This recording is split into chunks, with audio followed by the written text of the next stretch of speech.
আসসালামু আলাইকুম। তো সকাল সকাল আমার যে ফার্মি মুরগিগুলো আছে সেগুলো ফার্ম থেকে বাইরে বের করে দিয়েছি। আপনার কি বলে, আগে ফিড দিছি, ফিড আর পানি খাওয়ায় সে খাওয়ানো শেষ করার পরে তারপরে একটু বাইরে বের করে দিছি। আপনার এখানে খুদ দিছি, মানে চাউলের গুঁড়া, সেটাই খাওয়া দাওয়া করতেছে।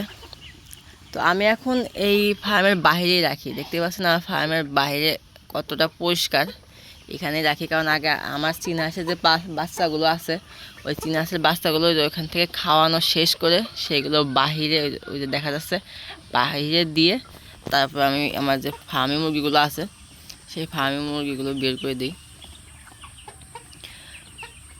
তো অনেকেই বলেন যে ভাই ফার্মি মুরগির ডিম পাড়ে কত মাস থেকে। আসলে আমিও তো নতুন, তো আমি যতটুকু জানি এবং যার কাছ থেকে নিয়েছি সে বলছে যদি সব কিছু ঠিকঠাক থাকে, খাওয়ানো ভালো থাকে, তাহলে সর্বোচ্চ আপনার 4 মাস থেকে 4 মাস 20 দিন বা 10 দিন এর ভিতরে ডিম পেড়ে থাকে।